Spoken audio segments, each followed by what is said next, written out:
Uyisimanga lo Jesu. Akaphili kwenye indawo. Hallelujah. Uphila kimi. Praise the Lord. I say to your neighbor, be of good courage. Hallelujah. Hallelujah. Oye nafundiswa ngibani ungasmile. Ngibani nafundiswa ungasmile. Ngiyakwazi ukuthi iColgate isidura kanjani. Amen. Amen. So maximize your purpose. Praise the Lord. Hallelujah. Greetings, Pastor Lord. In the beautiful name of Jesus. Hallelujah. Amufundisi asibingelele kamele kaJesu. Bakumlotsho siyawuthanda kakhulu. Ade sinoma umfundisi ekhaya. Amen. Hallelujah. It was very good. Praise the Lord. Amen. Ama-elders ami wonke ngiyabingelela. Ngiyathanda bazalwane. Praise the Lord. Mamkwa with your team, you greeted. Kade nijabula. Ake nijabule ngibona. Kubona ukuthi emva kwakho kwenzakalayo. Nothing is just up. You are all by yourself. Praise the Lord. Mrs. Luma, greetings to you, dear. I haven't seen you for a while. Why disappear? Praise the Lord. Why disappear? I'm not asking you to ask someone. Why disappear? Glory to God. It's good to see everybody after the long weekend. Lay at the call. Amen. Open John recorded about the conference.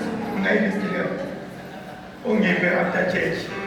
Nobody the Easter conference. I'm one of them.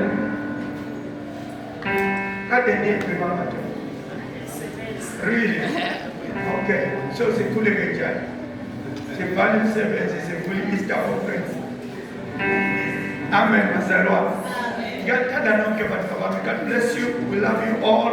And we missed everybody. Shall we go to the reading of the Word of God in the book of Psalms 133? Amakubo 133. With the obeisance, I think we can rise on our feet.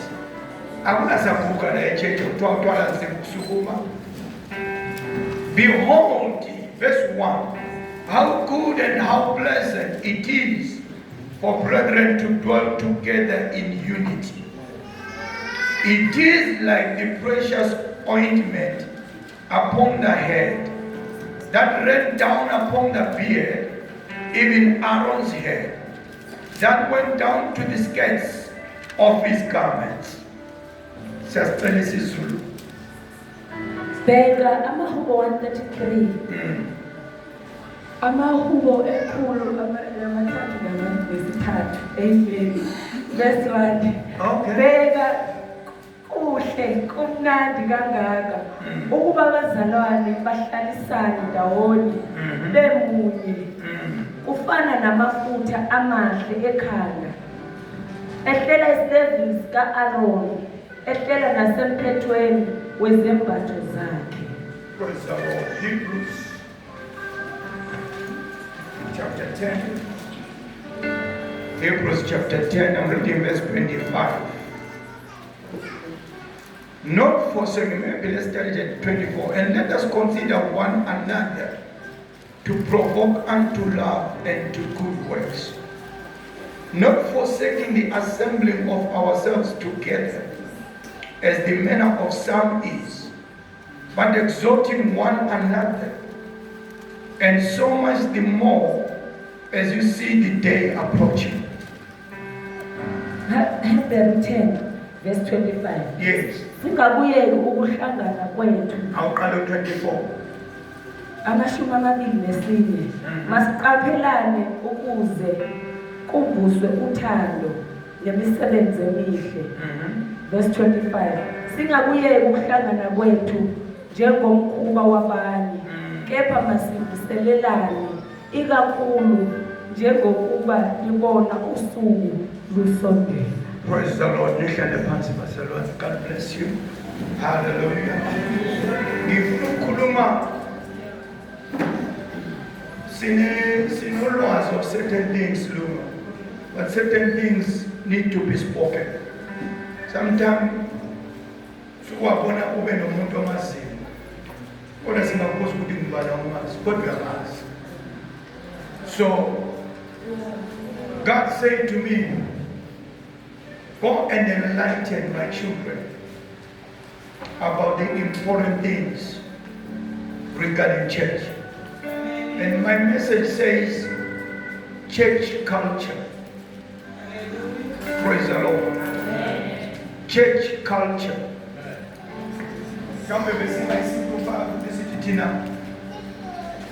Service culture. Mkhuba ncube okukhonza. Akuna village, akuna dawo, akuna muzi ongena culture. Whether they recognize it or not, is there who subconscious. If culture means the way you do things. Glory to God. Sometimes even when in a relevance, it just remains a culture. Let me explain my individual culture. Praise the Lord. Mangilala ngqoka ama-pajamas. Ngavuka ekuseni bazalwane iculture yami. Angiye kitchen ngingakaye bathroom. That's my culture. Angibonakala sengibingelela abantu estradeni ngingakaqhubi. That's my culture. Angiphumi ngiyothenga amagwinya ngama-pajama. What is that? Kukhona lapho kubhalwe khona ukuthi ndiwena uvuke ekuseni wenze akubhalwanga. It's a culture, it's the way I do things. Yes, amen. Ikhona enye ishopu esiyaziyo ngesibalwana eseSoweto eDiepkloof. Baproduce amagwinya amaningi. So bavele bafaka isayini enkulu emnyango ukuthi please don't come with your gowns. Bayithanda ishopu leyo. Ukuthi lana ungabuyi nempahla kadulele ngazo uzothenga amagwinya. Uzosispoilela atmosphere yethu. That's a culture. Come on, bazalwane. Nasenkonzweni kune culture yokukhonza. Hallelujah. Asikhulumeni nje iqiniso, kune culture yokukhonza. Glory to God. Uma we coming to, maybe let me start with this. Anybody ought to khonza emisa iSunday service is swimming in dangerous waters. Okay. That's a culture. Inkonzo ayiyona ya last week babukutsho. Inkonzo nyanamhlanje. Eya last week is in the past. Eya this week yona ebalulekile. Anybody that has got a tendency to miss consistent service on Sunday is not in the culture of cause. I can try to praise the Lord. Sikula kuna bazalwana babeqeda 3 months bengekho. Athi mayifike emonzweni into yokuqala uvela athathe microphone. Athi uzofakaza. Bazalwane ningacabanga ukuthi bengiwile ngikhona. No, awukho. In culture yethu is not in absence. In culture yethu is being in church. Ungabona umisa izinkonzo. Akukhulumi mina. Your growth is being impeded. Kunabangani bami esizwana kakhulu but imessage le izongenza ngilahlekelwe. Fellowship is our culture. Hallelujah. Come on. The Ark of Jamestown has seen our midweek services. If we had an opportunity, Mamko, we would have a midweek service. But I see now, is the lifespan. I can't believe it. The lifespan. Is the level is your mind. A Sunday next week, have a expire. Come on. Amen. What are they shall subconscious here? Imagine a mouse who say 40 nights. Usaphetheni lapha. Mawusulanda i-1 month usaphetheni lapha. Awusenalutho. Imvuselelo akuyona ya last week. Imvuselelo yini. That's our church culture. We don't depend on the past. We depend on the present. Glory to God. Culture number 2. You cannot survive without the revival. Imvuselelo awuyitholi ngokuthi mabusi wena wazi ucula amaculo wonke wakho. That's not revival. Revival is provoked by coming together. Until we maybe I should have gone to the church next door. A revival is provoked by coming together. Hallelujah. Present worship team ngiyamthanda kakhulu. Ngiyazibuza ukuthi amaculo la emaculayo amnandi mani kwenu noma amnandi mani la. Yini ngamnandi mawuba khona? Bamkhaya. Akekho njani? Akekho vumayo. So usho kungathatha ukuthi ahlala phakho nizokona.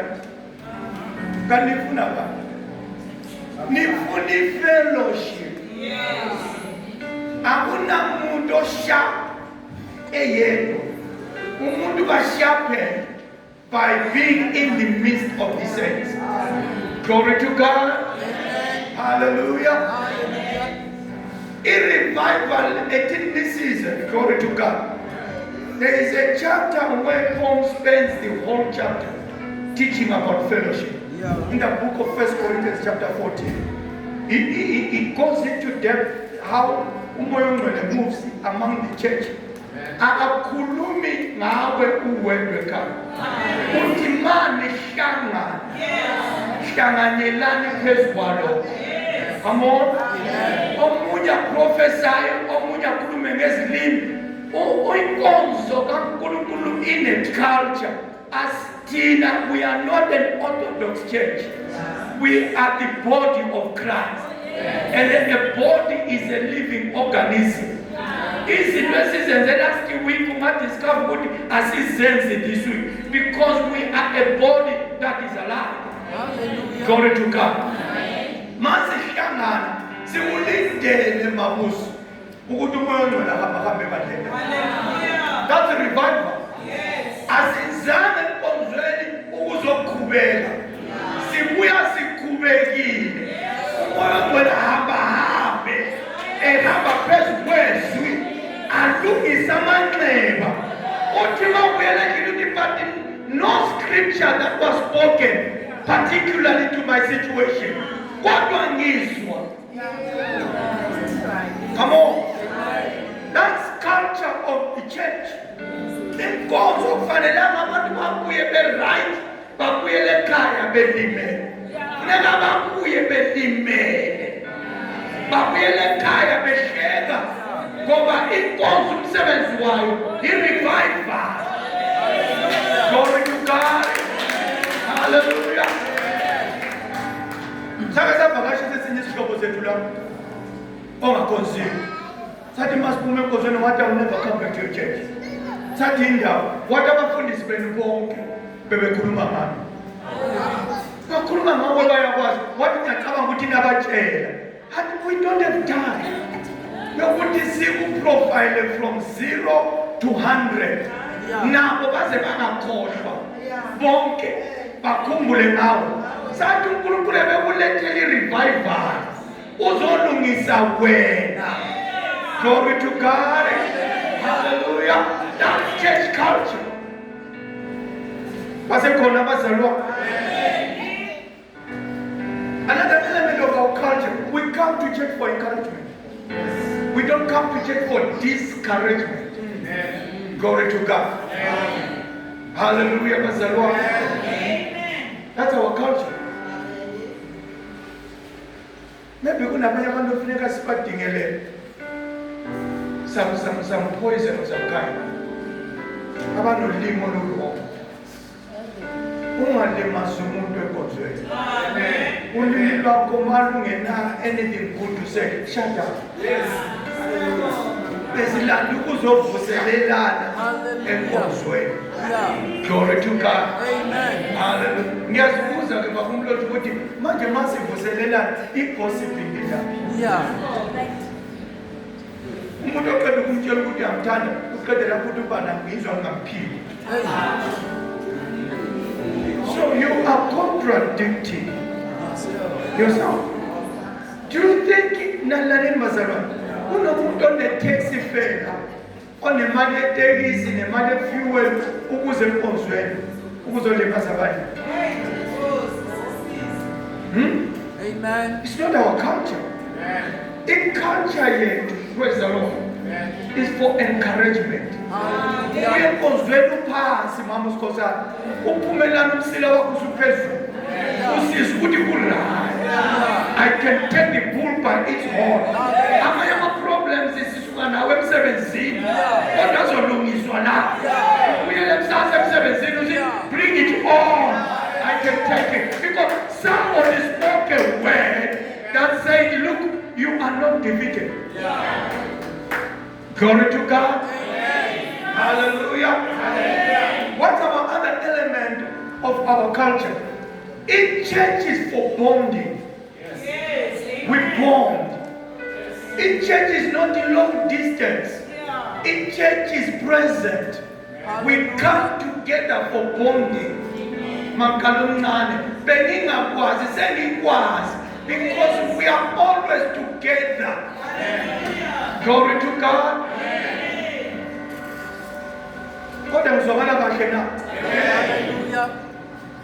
Bengingamazi uSister Nsondeni. Yes. Sengimazi. Yeah. Naye semazi. Why, Mabusi? We are seeing each other all the time. Hallelujah. You know, angithi kunama-scammers ku-social media. Ngathi ngihleli ngibone uskema eskeme ngefoni kaGujo. Esithi yemfundisa kungisambe lapha. Vele mbamba itshona. uGujo akakhulumi ngayo. Kungisambe lapho ngizokubona ntambama sengikhole. Ngivele ngithi no. Noma ifoni le ivele sithi Gujo efonini yami. But this language there, ngiyaziswa yini mamkwa, sibondile, ngiyamazi. uGujo akakhulumi nami ngale ndlela, nami akhulumi naye ngale ndlela. Why? Ngiyamazi. Yeah.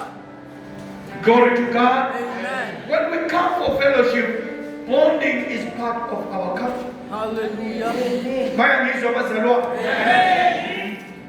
One day God revealed to me why ulwandle lwamlalela evuke ebuthongweni ukuthi ulwandle lalungamboni kodwa lwezwe. Ungezwa umuntu umazi nangevoice mama uyamazi. Glory to God. Hallelujah. Singathi sihleli khona la kungena istranger ngale ku-Sunday school room. Amemeza athi church is dismissed. Asihamba.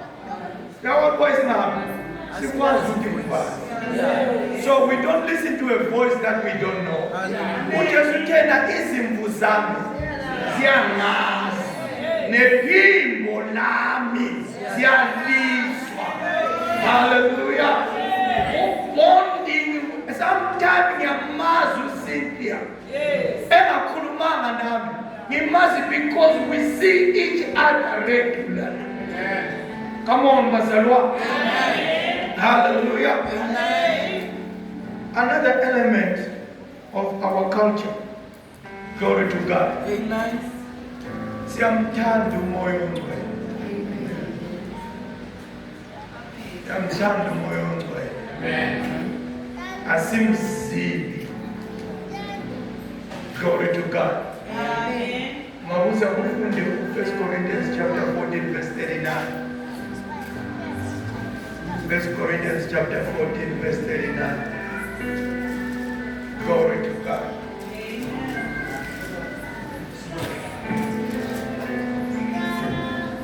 Verse 39. Yes. Ngakho-ke bazalwane bami, sondelelani profeta ningakuvumeli ukukhuluma ngezi ningakuvimbeli ukukhuluma ngezilimi. Phela mabusi lana kunamandebele. Mawusithi sondelana ungathi sikwade. Awuphinde futhi. Verse 39. Ngakho-ke bazalwane bami. Ithini mama kaJob? Ngakho-ke bazalwane, Yeah. Uyabona lindebele nje. Chisekelana. Usondelana wakho loyo uzosenza sigabene message yakho. Siyafuna ukuchiseke. Yeah. Chisekelani ini. ngakho-ke bazalwane, tshisekelani ukuchumayela, ningakuvimbeli ukukhuluma ngendimi, kodwa konke kakwenziwe ngemfanelo nangemfelo. Hey. Umboleke ibhayibheli lapha lesindebele. Likhumbuza komlawayo. Praise the Lord. Amen. So, ungahlobo kasezwanga ke mase kuthiwa indimi. Hayi izilimi manje. Chisekelani ukukhuluma. Ake siphinde sonke sichisekele ini. Akunabantu la okuthiwa kune 10% yezilimi. No. Kunamanye amabandla kade ngikhuluma nomfundisi ekhaya. Ngithi kunamanye amabandla athi umoya ongcwele is one of the gifts. No, umoya ongcwele uyisipho yena. Come on. Hallelujah. Uthi ubhalayo esenu nabantwana bethu. Glory to God. Nabo bonke abazoza. There was an issue in one of the churches in the Middle East. Praise the Lord. Amen. Peter, they were preaching, and they started preaching to the Gentiles. And as they were preaching, the Gentiles were heard speaking in other tongues. But they were not on the day of Pentecost. What was the issue was the Lord? But the day of Peter, who descends in Jah. The church head office was in Jerusalem. Yeah. Glory to God. Amen. But abesizwe sebekhuluma ngezilimi njengathi, what should we do? And most of them ababa receiving their water baptism. Senze njani? Kwahlalwa meeting yeboard. Yeah. It's in the book of Acts. Hallelujah. Kwabhalwa incwadi mamkwa. Yathunyelwa head office in Jerusalem. Ukuthi hey bantu naku kusivelela. Abezizwe sebekhuluma ngezilimi. Sebekhuluma ngendimi mama kaJob njengathi. Senze njani? Yabuya ireply. Yathi vele umoya ongcwele akaphiwa ngamaJuda kuphela. Uphiwe bonke abakholwayo. Glory to God. Hallelujah. Maybe let's help someone. You need to fit in the church. Hallelujah. Don't be a misfit. One of our elements, strong elements, is to believe in the move of the Holy Ghost. Hallelujah. Glory to God. Moya ongcwele utshwala. Ake ngiphinde lokho. Moya ongcwele utshwala mama. Glory to God. Akekho umuntu ohlizwa ngabodokotela engadakiwe. Baqala bakudakise ngamabomo. Ukuze uyahlinzwa. Utshwala minimize the pain. Utshwala benza ukhohlwe. Amen. Hallelujah. Angazi ke wena. Inkonzo thina sibuka njenge theater. Glory to God. Sizalana sinezinto kufuneka zikhitshwe. Ezinye zakhona zikhipheki. Uphilile wena. Uhlupho lomuntu ophilile uzoba nguDr. Isandla. Udokotela ephethumeze so. Ngisakhuluma nabazalwane. Akekho umuntu oqala ukucula engadakiwe. Naturally sonke sinamahlobo. Yeah. Natural. Sonke sinamahlobo. Amen. Except ushadutakiwe. Yeah. Kodwa uma siza la, praise the Lord. Hallelujah. Amen. Sizodaba. Ungahamba nathi uhlalelwa kusoba, we need to check. Yeah. You are actually dangerous to us. Ukuthi masibhizi thina sikhuthuzwa wena wenzani. Iculture yethu yokuqala makani siyamvumela umoya ongcwele athi take over. So wena mawusana usoba umoya ongcwele sedake wonke umuntu. We've got to find out. Uphuza utshwala bukabani. It's our culture. Glory to God. Kuthiweni mabusi afunde the last sentence of that scripture. Ningakuvimbeli. Ukukhuluma ngendimi. Hayi ngezilimi manje wena. Qhubeka. Ningakuvimbeli.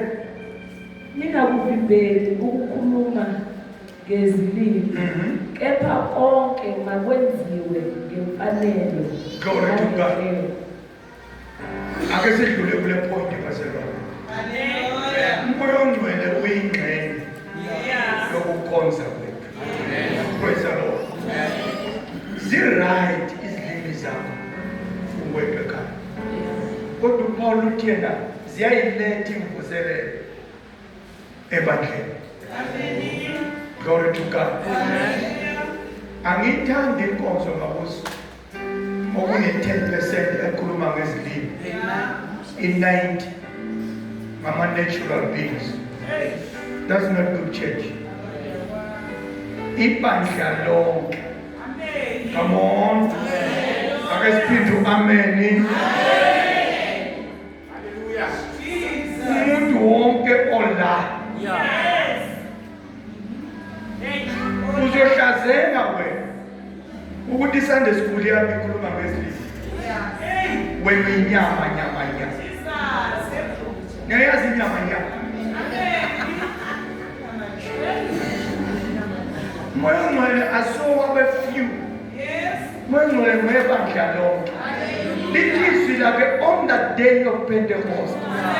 They were all heard speaking in other tongues.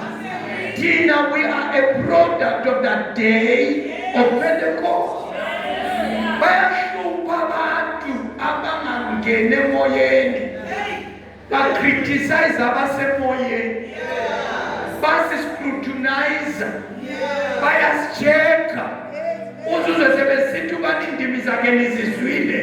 Hayi wena ulaleleni kanti. Thina kade sidakiwe. Besingalalelanga lokho wena okuzwayo.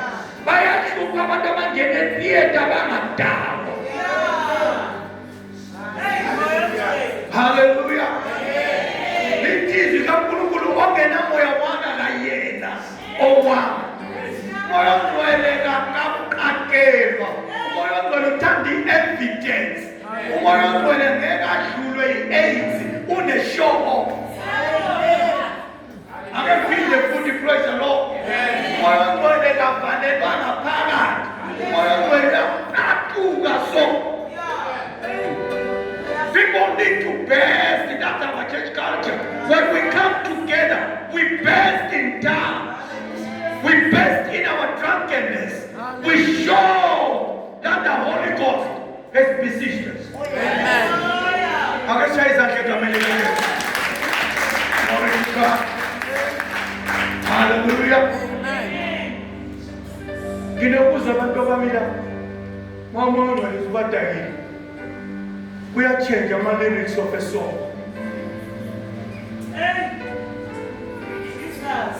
Number 43, mabususu kutazamani zidindanda.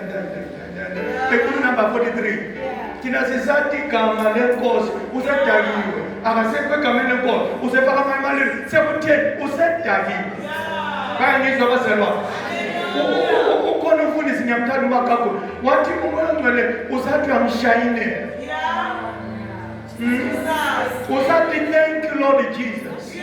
Athathe over. Atate over. vele uyavumela siqale indlela. Masithi siya ku number 20, please have my watch. Masithi siya ku number 20, umuntu nathi no, it's enough. Let me take over. Athathe over. Yini namazalwane? Athathe over. Umama ukuthi kanti bekuyimi yena lwana. No, wena uvumile. Wahamba nawe. Wathi la wena uzugcina manje. Mekuthatha mina. Unezinto, unezinto. Awukhuluma ngelanguage yakho ube nama-limit. Ube nama-limit. Ingqondo yakho iku-interfere. Wena bazi ukuthi lokho azokhulumela. Athathe over. Ilizwi lakhe uyasikhulekela ngokwentando kaNkulunkulu. Glory to God. Hallelujah. Unezinto wena okufanele ngabe kudala wasikhuluma audibly in your prayer life. Ziyala ukuphuma emlonyeni. Some of the things they are too personal to talk about. Ngiyathola eyes of Caesar. Ngithi ngithathe off. See, into ngithanda ngezilimi, i-memory line yakho don't keep them. But whatever you keep in your memory line, it's not ours. Awukufuna ukuthi utheni. Glory to God. Hallelujah. Khuluma nabazali wami. Ngizwane ngami mina mfundisi. Asikho ebandleni le-chosen few. Sisebandleni layo wonke. Ama-Sunday school teachers, they are not around today. But I'm proud of our Sunday school. Angifuni balinde baze baqine babe ngcamathi. Uyahlupha umoya ongcwele ukwamukela engqondweni esilukhuni. Umoya ongcwele kwamukelwa yini? uJesu wathi vumelana abantwana. Bezekini. Ngokumbuso wezulu ngwaba njengala. Eso ngimfunze umane sithi umbuso wezulu ngwabantwana. No, wathi umbuso wezulu ngwaba njengala. Mina, naturally, Mama Skosana, I'm very bad with choreography. Nasema mshado nanga zikapa tukongana kutiwa so. Ani atona zengwele phansi. Kodwa inyawo zama ziphuma coordinate. Kodwa nana nini? Faka utshwala la. Yeke utshwala na wena. Mangisoba vele ngawe lapha. Kodwa silungu ushasha nje naluthi utshwala ukuthi so. Amen. Hallelujah. Okwenza ulokhe wena ubanjwe ngumuntu wakho omdala awuvumeli utshwala. Mama sweet. Utshwala uyavunya sithandwa. Hallelujah. Ume unencineke yadaba iqala ukudaba Mrs. Lugongo. Yayisidudla ingane. Utshwala bayithatha over. Sayibona irole esuka la. Ikiqinwa so ngane le social service. Yazo wena. Praise the Lord. Amen. uNkulunkulu bazulu. Hallelujah. Bamba utshwala ebhokisini yakhe emhlophe sithi uklinika. Bambambe khona nemuva lapha njengalapha nokumikona umathi. Warola wazowena la. Uyabantu bakasakhona ningilikhande sithi kwezenjani udayikhona. Hayikhona kunento hamba la. Nami namhlanje ngikuzwile. Amen bazalwa. Uma nyame. Inkonzo ayimnandi ngenyama. Inkonzo imnandi ngomoya. uJesu wafika emshadweni abantu bebhorekile. Ekhana laseGalile. Kwakungenatshwala. Izinkonzo zonke lesizibona zicontrolwa ngama-board meetings, zicontrolwa yini kunama-meeting angapheliyo bahamba ngenyama. Umoya ongcwele uyathatha off. Sometimes I don't have an answer for your problem, but the only answer I can tell you, come to church. Glory to God. Kuvumelekile bantu abantu. Kuvumelekile ukuthi umoya ongcwele mayethandile akhulume ngezilimi kube ne-interpretation. It's part of who we are. Hallelujah. Basangizwa bazalwane. It's part of who we are. Glory to God. But not all the time we need the interpretation. Paul tena kube ne order. Glory to God. Hallelujah. Angithandi when Mamluko, maybe because of our different backgrounds. Angithandi konzo edominator in casting of demons. Alright. You know why? The devil ran the show.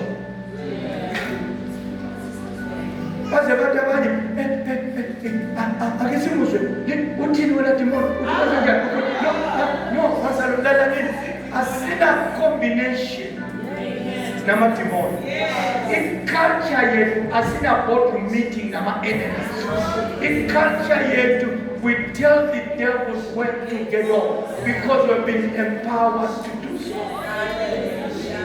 Kisakuluma na basalwa. Hallelujah. Napana itimoni likulumile that abafundisi benu namunyabazi ayikhona na abazalwane sebeyokamba bebambelele ngoba demons are devils that lie. Jesus said they never stand on the truth. They've been lying even from the beginning. So thina sesizohlala la silale lindwe kuluma manga ibandla lidabukane phakathi because the demons spoke a lie. Abanye ba-adopta umoya becama umuntu ba-adopta umoya ongcwele kanti ba-adopta a strange spirit iyangena ebandleni ezithile ikhuluma ama-secret ubani wonke moya wakuqamba ongcwele wakhona nalo yabe khuluma ukuthi ndiwenzeni lo utshotshile emsebenzini lo moya badakiwe khona kuyakhuluma azathi nomfundisi nimbone nje naye unezikimu zakhe ongcwele wakhona nalo no umoya kaNkulunkulu lapha khona unokuthula order. Ake sisiphinde isandla leso egameni likaJesu.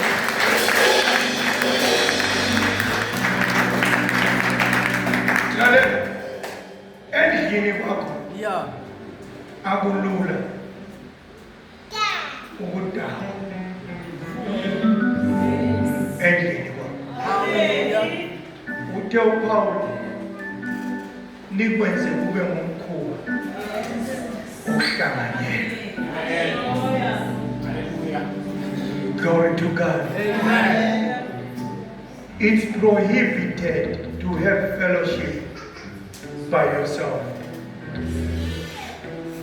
Uthe uDavid abheka kunjengamafuta. Hallelujah. Ngiyangizwa bazalwane. Wonke umuntu omisa iSunday service is missing a great deal of it. If you don't come to church on Sunday, your growth is impeded. Hallelujah. Glory to God. Amen. Akulula mamufundisi ukukhuluma ngezilimi wena. Ningizwile? Amen. Mawumkhuba wakho nalo uyekele ubuye sizokhuluma ngezilimi sonke. Hallelujah. Endelaneni cela ukutshela ke bantu bakho. Ayikho into emnandi ekukhonzeni njengokukhuluma ngezilimi. Nikuzwa from the pastor. Amen. It's so nice, it soothes. And when we mtandeni pay one prayer coordinator, praise the Lord. Akabheka ukuthi uvelaphi. Akabheka ukuthi kuke kwabanjani. Ungcwele uthi are you empty? Open up, I want to fill you up. If problems in abantu abaningi aba-filled up. When you are filled up with, you know, I was explaining to Mamushanga ngithi abantu babamba i-statements kaJesu mayethena a camel can go through the eye of a needle than a rich man going into the kingdom of God. So, ngangimchazela usibale ngithi ubu-rich akuthi kuba nemali. Ubu-rich izikutsho imvelaphi yakho iyakuhlupha iyona ebusayo. Come on. Uyabona ungafunda kakhulu ungakahlangani noJesu usudala inkinga. Ngoba isayensi isikwa ayivumi ukuthi ilanga lingekho. So mase sivula umbhalo ukuthi kunendoda yakhuleka ilanga lema, isayensi ithi no, ayivumi. Praise the Lord. Isayensi ayivumi mangwa. Glory to God. Ukuthi igcikwane elisemzimbeni wakho lingadanjiswa yibekwa kwesandla. Khangizwa abazalwane. Niphile phela. Hallelujah. Ayivumi. Kodwa kungafika uJesu uyadisplace imfundo. Come on. Abantu abafundile bangafika lapha sibuke esikhonza. Bayahamba babuyele emakhaya bangaboni. Bebashele ukuthi abafunda. Why really do they give themselves so much trouble?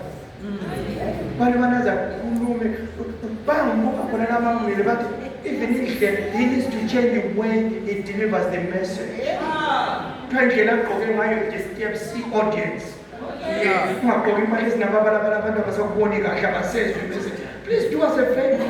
We are not in a show of fashion here. We are in the body of Christ. Oh, hallelujah. Ake nisize bo-MC bami. Praise the Lord. Ningaphindi izinkonzo. Give us a new service. Aphindi into enziwe MC last week. Do something else. Allow. Nisivumele sidakwe. Hallelujah. Because as an act of Jamestown. Stood up from 9 o'clock to 9:45. You are open up as the MC to allow the Spirit of the Lord. Hallelujah. We are going sometime in Congo, I miss our first 45 minutes. In a pin the movie. In a pin the movie. I see a see the same part. I'm not just dismiss about in Congo, I have to go first 45 minutes. Glory to God. So what am I saying? Don't you waste the first 45 minutes. Glory to God. But when someone is a Kulumamaj, Udagiwe, you're opening yes.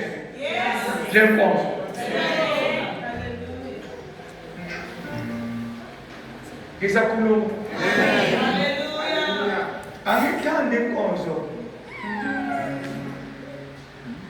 eshesha ithuliso kwethu ehamba emakhaya asimvumele aflow ake ngiphinde futhi umuntu olawula inkonzo MC mbani utheni ihlale phansi manje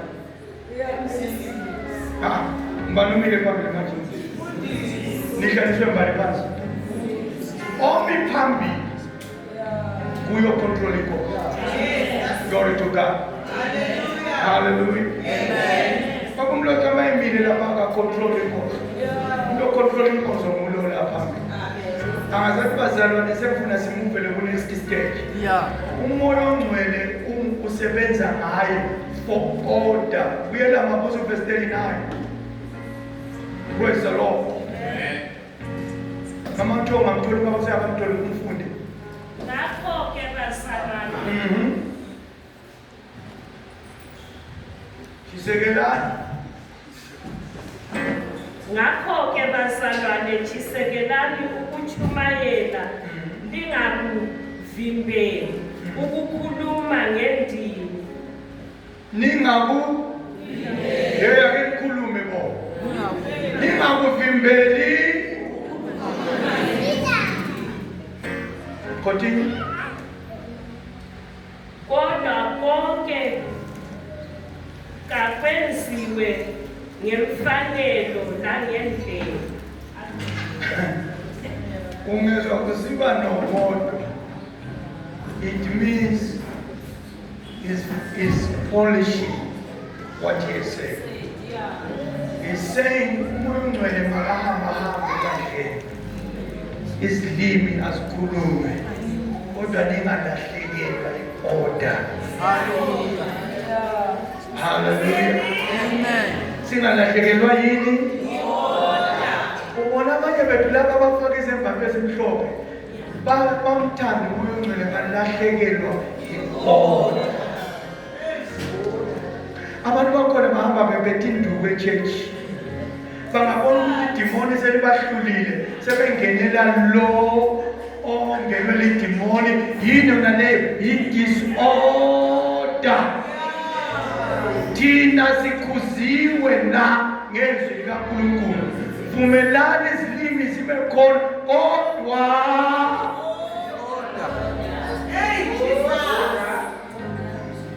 glory to God.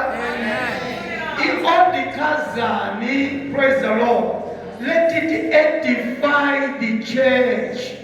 Akusizi ukuthi senze zonke izinto kodwa umzimba kaKristu ungasizakala. Glory to God. Usibanda wathi yena umoya ongcwele uhamba nokwethemba akuye. Ungathi wena ngoba mina nginomoya ongcwele uNkulunkulu untshelile ukuthi ubhuti uzokufa. Hayi, umoya ongcwele lo fanele siwukhiphe siwuzame next door. Umoya ongcwele uyamthemba lo asebenza ngayo. Kama sokhulekela umuntu esibhedlela bakumkhwa uphume laphana nje angifundisa uze ngapha kancane. Mina umoya ongcwele usentshelele lo kakhulu. Hayi, lalela asikho ezinkonzweni ze-discouragement, sezinkonzweni zethemba. Ukuthi noma kunje, noma selungu uLazaro uzovuka. Hallelujah. Amen. Jesu wethu. It's really church culture. We come together for fellowship. We don't come together for character assassination. Nina ngelilanga nizomthola sengeyito. Zobe khamba nigugula ngambhayibha. Amasemo zami wonke azobe khuluma check ukuthi umkhwa unjani. Sermon yami ibe about him. Check ukuthi ubani unjani, khulume nga. We are not here for character assassination.